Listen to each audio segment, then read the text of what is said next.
Good morning Year 11 and welcome today to your video on your AQA GCSE history walkthrough for just how to make effective flashcards. So the most important thing that you're going to need to be able to do this are some flashcards. This might be bought like this, or you might want to cut them up beforehand if you don't have any flashcards like this. So just get some A4 paper and cut it up. And then you also need the knowledge organiser that Mr. Hughes has given you, which will look like this. This is for Elizabeth, but it can be done for any topic. So you've already done them from America. It can be done for conflict. It can, although you've got the quiz booklet, it is being done for Elizabeth. You can do it for the health topic as well. Okay, the most effective method of revising. So how do we go about making these flashcards then? So what I do is I look at the LO1, and on the first side I'm going to write LO1, and then, okay, the first bit of information about keywords, the word reformation. So I'm going to write my question: what does the word reformation, what does the word reformation mean? And that's my question. Now my answer is obviously here, and when I read through what a reformation was, it was where Henry VIII changed from Catholicism to Protestantism in 1534. So really I could say this is worth, there's two parts to this question, isn't there? Maybe even three.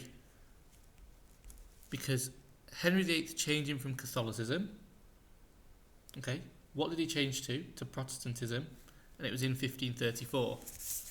So I would go to the back and I would write, the answer is Henry VIII changing from Catholicism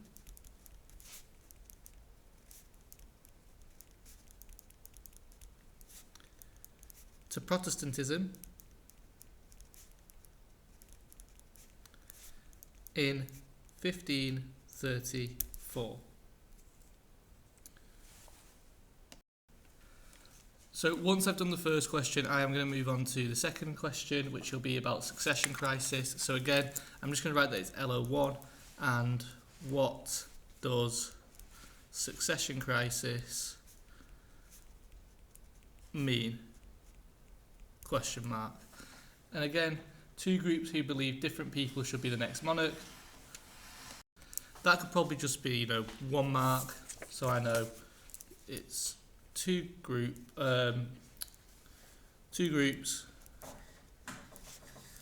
who believe different people should be the next monarch. And then I'm going to leave that and put it in my pile of completed with this one. And then I'm going to move on to Henry VIII. So again, it's LO1. The first bit says Henry wanted a divorce as his wife could not give him a male son. So why did Henry VIII want a divorce? Question mark. There's only one answer there. Turn on the back. Answer: could not give a male son. If you wanted to really challenge yourself, you could go back and change this to 2 marks. 1 mark being could not give a male son, or you could add an extra mark for using a tier 3 word heir instead of the word son, so you could use heir instead of the word son. And then you can go on again to the next bit of Henry VIII. Question 1. LO1. Tell me a difference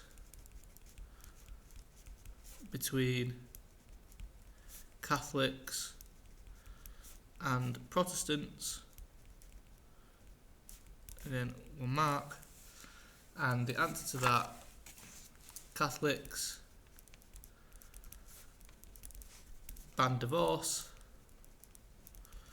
Protestants allow it.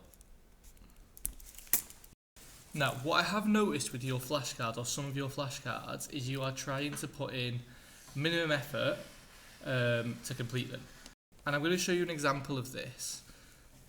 So, for example, when I got to Henry VIII, I did a question for each bullet point. Whereas some of you, when you got to something like Henry VIII, would put LO1, tell me about Henry VIII. And you would just write down both bullet points from this.